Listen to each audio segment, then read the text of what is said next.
right, I'm recording this first. And we're recording. Yay! It's Happy Pub Day here on A Mighty Blaze. I'm Robin Kall on behalf of Reading with Robin, and A Star is Born. Wait, do you have your copy, Byron? Yes, I have a copy handy. Matching? Yay! Oh my God. Byron and I were having a fabulous time in the green room before, and I've just been so excited about this book ever since Stephen told me about it. And thank you. Oh my God, the galley arrived and I was like, how clever is this? How brilliant is this? I know it's going to be hilarious and heartfelt and just a delicious read, just what you want to be reading. And it was. There you go. Wow, thanks, Robin. Thank you. You're welcome. So it is Pub Day. The book just came out today for real. I mean, it's been out there, but it's out for real. Oh, an intro for Byron. I always forget that. Let's introduce him, shall we? Byron Lane is a playwright and screenwriter. He's also worked as a journalist and as a personal assistant to celebrities, including Carrie Fisher. He's originally from New Orleans and lives in Los Angeles with his, now this is dated, fiance. It's dated now, I know. It's already, I need the second edition. We're ready for reprinting. I need to start reprinting with his fiance and their rescue dog. This is his first novel. I don't want to have any spoilers, but your acknowledgments with your proposal, I just spoiled it. Oh no, it's okay. I think it's great. Let's share the love, right? And you tweeted it, and it was on Instagram and all that. So if you guys didn't know, I'm not going to tell you any spoilers about the book, but congratulations to you and Stephen. Thank you so much. Thank you. We're so excited. I mean, how much, there's nothing, I mean, it's a weird, crazy time, right? And you guys are making all the fun and making things exciting. And, there's a lot to celebrate. And A Star is Born is out today. Check out the New York Times. Awesome review. I mean, so did you know that was coming, or did they just pop up? I don't know how that worked. I was told they were considering it. And then I was told it might come out in August. So when it popped up this morning, I was really surprised. So that's so cool, because I know that, anything can happen, whether it's TV, we just know this. And there's a sense of that, but until you actually see it, because I've seen a lot of very surprised authors, and you can't all be such great actors. So I figure there's a lot of, so did somebody start, was your phone buzzing, or did you get tagged, or what happened? So this is so Hollywood frou-frou, but I got an email that from the publicist saying that they had posted it, and so that's how I found out. But then Steve's family, I'm on a long text chain with them, and then some of them started posting it too. And you have some sense that it might happen, but you don't know if it'll be nice. No, you don't. So this one was nice, and I was so delighted. It was really beautiful and sweet and touching. Oh, so nice, and really captures the heart of this novel. And I've posted it. I'm sure the folks at A Mighty Blaze are diligently finding the review so they can post it. I know I feel that it's being posted on Facebook as we're chatting, and I'll make sure it's on Reading with Robin. And also go to byronlane.com. It's like the hottest book everywhere. Like, it's everywhere, as well it should be. And find him on Instagram, on Twitter, on Facebook. You can like his page and leave those 5-star reviews on Amazon, on Goodreads. It's really appreciated. And I mean, title, cover, story, how much else can you do? This is like, thank you, Robin. Really, like, it's my kind of book, I mean, people know, when I say that, know that they're in for a treat. Like, people who like to read what I read, and I read, a wide variety. But when I sink down with a book like this, and right away you're introduced to Charlie, and he's going for this job interview. Can you start? And there's no spoilers. The book just came out today. We will be meeting with Byron at the end of August on the Book Bash, and that's a book club chat. So very different. But for today, besides the fact that Byron and Steve are engaged, there's no spoilers. So tell us about that scene and what it was like writing that and what you tapped into. Got it. So A Star is Born is inspired by the time that I was personal assistant to Carrie Fisher. And so that scene where Charlie is having his job interview with celebrity Kathy Cannon was inspired a bit by my real life chat with Carrie Fisher. And so in the book, of course, Charlie, who's kind of this down and out guy who really needs a lifeline, shows up for this interview with Kathy Cannon, who's herself a big star and larger than life. So they're really polar opposites, and but they come together in a way that kind of heals each other. And so the first interview scene was not too different from how it was when I went to interview with Carrie Fisher. So she lives in her home's in Beverly Hills, and it's a big estate, and you walk up a beautiful brick walkway. You see some of this in the documentary that was on HBO, Yes. Bright Light. And so it's really less of a home and more of a compound or an artist colony with things hanging from the trees and lights everywhere. And so I knocked on the door there, and Carrie and I sat in her living room, and she really was just very chill. And I am very serious. So she's relaxed and just having an e-cigarette, and I'm like, "What? Tell me about the job. What are the parameters? What are the hours? You know?" And at a certain point, I remember having the thought, like, I'm just going to kind of take over a little bit, do my thing. So I remember just saying to her, "Let me just sum up who I am. I'm serious. I'm efficient. I'm a former journalist, so I can take notes for you, and I'll make sure your calendar is set, and da-da-da, and how does that sound?" And she was like, "You seem groovy." And that was it, you know? And you do seem groovy. Oh, thanks, I Robin. would totally pick up on that vibe. That scene, I mean, just where Charlie's at the gate, imagining meeting, face to face with a childhood hero and buzzing in or touching the guy. I mean, just, in the car and the whole thing. And I was just, I was right along there for the ride. I just was like, what's going to happen? What's going to happen behind this door? And also, did she offer you a Coke Zero? Was that her thing? Yes, she offered me a Coke Zero. She poured it herself, and I thought that was surprising. She was the first big celebrity I'd ever met, and so I couldn't believe there wasn't just like a button she pushes and someone brings one out or whatever. And she also wanted to share. She wanted me to try an e-cigarette, which I of course did, and I felt so cool. So yeah, she was just very cool, very chill. Thank you so much. You seem groovy. And then from there, their relationship, it's such an amazing thing to read, because the reader really can see the heart of the novel and where they sort of, I mean, not to be all Tom Cruise, complete each other or whatever, but like, there's missing parts, and there are so many things that people can offer to each other. And it's sometimes something very minor, but huge, depending on who's doing the giving or the receiving. And it's just, it's a beautiful story. Plus it's hilarious. Oh. There's nothing like laughing out loud when you're reading a book. Oh, that's great. Yeah, because it's, and it's funny because everything is so online now. There really aren't audiences.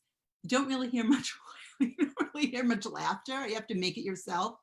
But sitting down and reading A Star Is Born, and then I held it up again, I was laughing, and it's very clever. And it's, there were a lot of things I stopped to look up to see, which movie, was that a real thing? You had me going there. Oh, and it opens with not one, but two attorneys here. Your attorney and your publisher's attorney, was that for real? Yeah. The publisher's attorney did want to add some of that stuff. Yeah. Oh, I thought it was. I wasn't sure if it was a joke. I was like, what? The top one I wrote, and then in the process of just making sure everything was cool and safe, he was like, "Can we add a little more?" And I was like, "All right." I think it's cool because I've never seen this. I've read like a gazillion books, and I've never seen such a thing in my life. Oh, good. So, yeah, I thought that was really great. I mean, there's always the, based on and all of these disclaimers, but like a real life, like, is this book notarized somewhere? Right. It should be. Yeah. Did I miss it? And I'm chatting with Byron Lane on Pub Day. The book just came out, and just go to byronlane.com and you'll be very busy. You just can, and then it will. I mean, I think that people do want to go back and read up on Carrie Fisher and, all of these stories. And, can't talk about this without talking about how sad. And it's been 4 years, almost 4 Yeah, it years. was 2016, and her books are so good.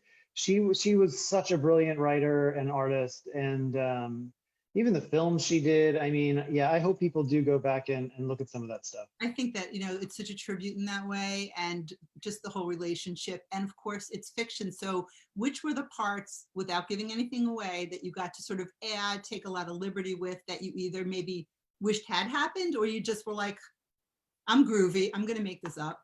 Right. Well, there's a lot of imagination in there. So it's an interesting mix, I think, that of what a lot of writers do, just channeling life experience and imagination. So it's much imagination that comes from my experience with her, and also other assistants and their experiences with their celebrity bosses, and even other employers I've had who weren't famous. And then life experiences, the same thing. My family, or chatting with friends and experiences they had with their family, and just trying to kind of weave that all together. Yeah, such a magical story. Mm. It's really that kind of take you away. And I know I've said it a lot of times because it's true. This is what people are yearning for. A lot of people are like, I really don't have time to read, but now I do, but I want something that's a sure thing. I mean, no pressure, right?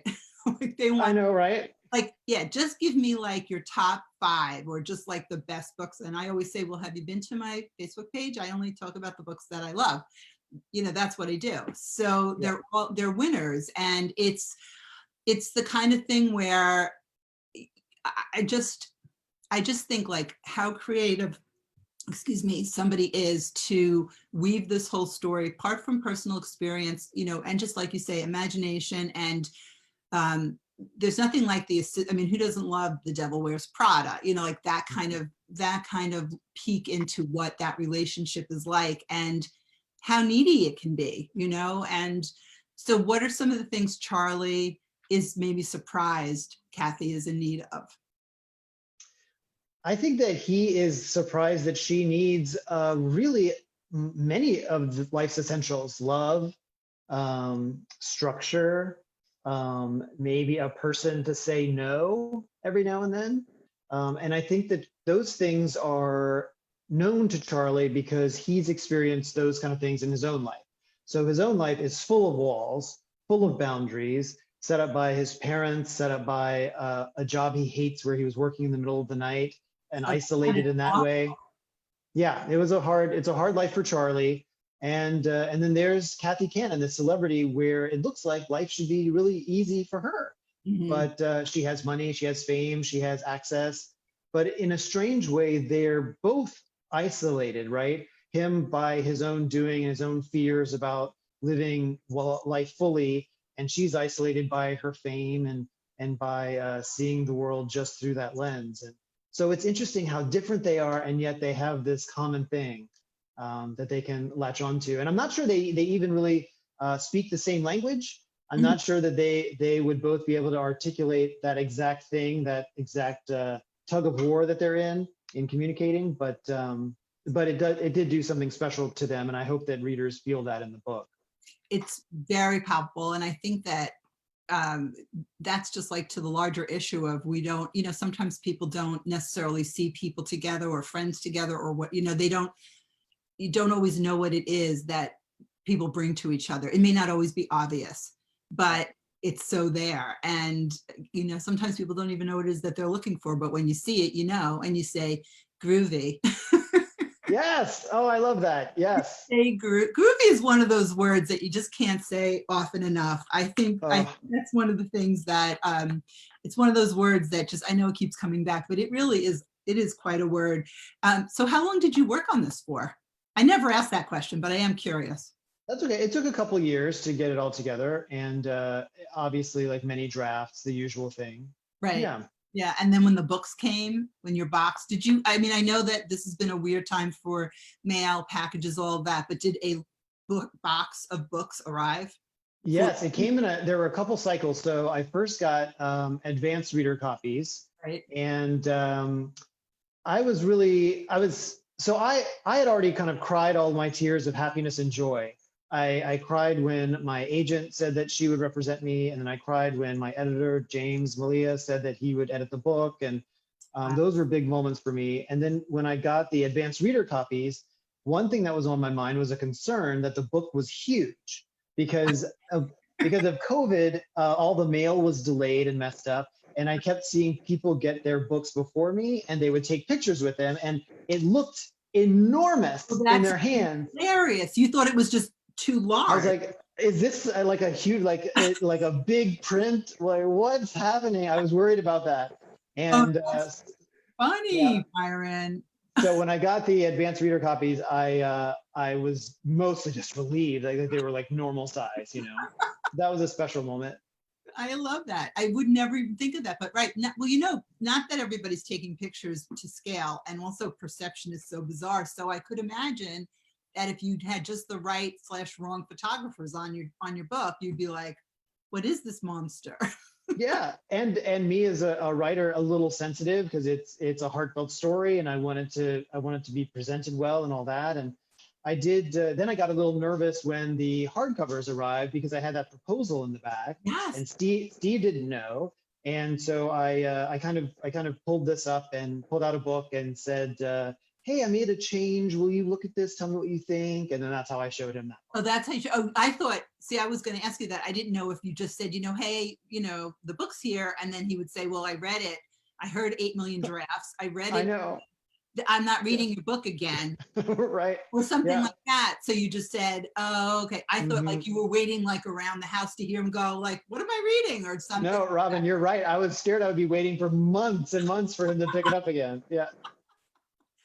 That would have been, yeah, like, hello. I mean, because I love that. So then you said, could you just check this? Is that's what Yeah, will you look at this? Yeah. Oh my God. That is just really awesome. sweet. So sweet. How long had you been planning that? It was kind of last minute because the arcs had already been printed, and I wasn't even sure if I could fit in the thing on the end of the hardcover. Right. And so I called James and was like, "Hey, can we add a few words to the acknowledgement?" And he was like, "Well, what are the words? Like, what? This is really at the line. I got to check." And so then I said, "Oh, I was going to propose." And he was so happy for me and so supportive, and made some calls and some emails and made it happen. And made it done, right? So I don't know, like how is that, like 2 months before they arrived or 3 months, something like that? Yeah, something like that. So then you had to wait until you got it. Yep. So then you had the worry about the big book. You had the worry. It's a lot of. I know. Now it's like deep sigh, like. Yes, and you know, Robin, I was also this whole time going through chemo because my testicular cancer came back after 5 years of no sign of cancer. And so it was a lot going on all at once. But it was also sort of good timing, bad timing, because I didn't feel, so the chemo made me tired and a little sick and all that. And, but people weren't, it wasn't like I was missing parties or get-togethers, you know, no one was doing that stuff. No. And then the truth is I had the book to look forward to. I knew I would be done in July and the book would be coming out at the end of July. And so it really was nice to have something to look forward to. That's awesome. Wow, yeah. We look great and full of energy. I feel pretty good. I'm wearing my cap. I'm keeping warm, you know. Awesome. Yeah, and how's it going out there in LA? What's doing in California? Everything is good. California is really sunny and lovely. And, you know, I'm originally from Louisiana. So all I knew back then was humidity and rain and thunderstorms. And I got to say, I don't miss much of that, you know. I can imagine. It's a nice change. So where's the puppy? I thought we were going to maybe get to see. Oh, do you want to see Tilda? She might be sleeping. Let me go. I'll go run and get her. Do you mind? Or yeah, no, I'm going to go get her. I'll be back in a flash. Okay. Yeah. Let me talk about Byron while he goes to get Tilda. I figured he would say, oh, she's right by my feet. Let me pick her up. But you know, you never know. You ask. Here she comes. Did you could get a no? Oh, was she sleeping, Byron? She was having a little baby nap. Oh, Tilda. She's so cute. Hi, baby. I thought I was telling the audience. I thought maybe she would be at your feet, and you'd say, "Oh, let me just get her." But she. I know. She was having a little nap. She's an old lady now, so she takes her. She gets her rest. And she just has the one eye. When we adopted her, she was like that. She was a mess at first. What a sweet! Is she the sweetest girl ever? She's so sweet, but she's also very independent. Okay, good girl. Well, she's a girl. So like, yeah. She's a girl. Yes. Why? Yeah. The boy dogs are a little bit less, as in very dependent. I mean, I guess I shouldn't say that across the board, but from the dogs that I know, the girls are a little more independent, Yeah. like in real life. Yeah. She likes to just chill and take Oh, her rest. And as she gets older, it's less and less interested in other things. But yeah. she's really she's such an inspiration because before we got her, the Lang Foundation had found her and at a shelter, and she needed a lot of help. She had been shot with BBs. She had broken ribs. She had all these problems. That she had her eye was all messed up. So Lang Foundation took her, patched her up, did the surgery on the eye, got the BBs out and whatever, and made her ready for adoption. That's when we found her. Oh, she found such a beautiful home. Did you name her Tilda, or was that her name? No, she had a different name, and Steve and I wanted to change it. We weren't sure what. And he was looking through our People magazine and saw a photo of Tilda Swinton. And was like, she's blonde, she's beautiful, but also kind of interesting looking. What about that? And we were like, oh, that's perfect. I love that. I was wondering if that's who she was named for. I mean, you guys are out there in La La Land, so. I know. Why not? So Tilda, well, thank you. We joke now that as she gets older, she's a little bit more Judi Dench, but we still love her. They're both stars. Oh, yes, they're stars. Yeah. She's a star. Yeah. And I'm chatting with Byron Lane, who's A Star is Born is right here. Now, is this font? Is this the Star is Born font or no? I don't know. I actually don't even know that. I was looking at it, and I was thinking of the Barbara Streisand edition, and I was like, is that the same font? I don't know. Maybe I'm. I don't know either. It could be. The great artist over there came up with that and sent it to me, and I was like, I love it. And so it was very easy. It just pops. So was this always the title? Because it's the perfect. I mean, it's the perfect title. Before this, it was just Celebrity Assistant, just a boring old. That was my placeholder, and hey, it worked. But it worked. I thought we can do better than that, so I just did some good old-fashioned brainstorming, and A Star is Born had just come out. And there's a lot of moments in the book where Kathy expresses boredom with life. And so I was like, it made me laugh when I thought of it. And so we landed on it. It's hilarious. It was one of my favorite movies all of the time. Well, 4 times, right? I know. They are not messing around with that thing. It has a life of its own. No, I know. I can only imagine what's going to happen next, starring Tilda Swinton. No. So I'm there for it. Right? I know. Any iteration of A Star is Born. So check out byronlane.com. I just keep repeating that so people will remember. And I know A Mighty Blaze is typing that out. And it's really a kind thing to do to leave reviews on Amazon and Goodreads. So a plug for that. And also tell your friends. I mean, there are so many nice things to do for the authors who write these amazing books and share so much with the readers. So share the books, guys. Thanks, Robin. I like to say that. You're welcome. Taylor Jenkins Reid, Julia Claiborne Johnson, Lori Gelman. I loved Class Mom, and you volunteered. That was some funny stuff and completely outrageous and positively lovely. It's just a win all around. I could not love this book more, and I'm so excited to be chatting with you on Pub Day. Pub Day, Robin. Pub Day. And people still think, I mean, on my personal page, I post that and people are like, we're going to the pub. And I'm like, publication. Like, I've been doing that for years on Tuesdays, but I can't expect everybody to be paying the same focus. The Reading with Robin gang knows, and the Mighty Blaze gang obviously knows. Tuesdays are a huge day. The books come out, we celebrate them, we share them, we take pictures, we Instagram them, we re-Instagram them, regram. Are you on TikTok, or do you not do that? I don't post anything, and I'm not signed up, but I do watch. Oh, so you can watch without doing all the other stuff? I didn't know that. Yeah, you don't have to sign in. Can you explain it to me in 4 or 10 words? Yeah, so it's just quick little videos. Some of them are funny bloopers. Some of them are cooking tips. Some of them are like tips for how to store your avocado in the fridge so it doesn't get brown. Okay. So it's really all kinds of like little things that people want to share, and much of it is dumb and pointless. So there are times where it takes a while before you get something that causes some laugh out loud moment. But hey, if you got some time to kill and you want to see some folks having a good time, right? yeah, Where are yeah, we going? What are we doing? I'm that's right. tutelage because I didn't know that I could just like be a little bit of a voyeur and just see. I'm Yeah. told that it's not something I need to deal with because I have enough. But I also don't like to miss out on anything, you know? Yeah, it's easy. It's just that you just download the app and then you just flick. And then sometimes you can see when, like, I have one friend who she refuses to watch any videos that don't have a certain number of views. So she knows that she does the quality by that. So you just flip through and then they serve you. So that it's not like, that kind of So this is tech support with Byron Lane. Not only thing. the Yes, star is born, but he teaches TikTok too. So, that's right. Whatever you need. oh, thank you so much, Byron. This was such a treat. And to Oh, Hilda, Robin, thank you. say hi to Steve. You'll I continue will. when you're tired of me like quelling, as we say, all over your book. Let me know. Say stop, Oh, stop sharing no, my book, Robin.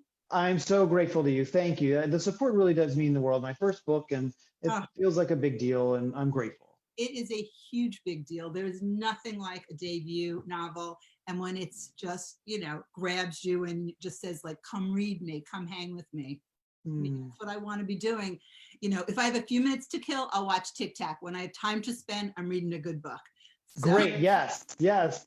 and I even remember to record us. So yay. You are winning. I love this. Winning. Byron, thank Yeah. you so much. On behalf of A Mighty Blaze, we wish you such a happy pub day. Oh, Continue thank the day. you. And I'm sure I'll catch you online later. Thank you. Thank you for being a part of this special day for me. Thank you. Oh, such a treat. Bye.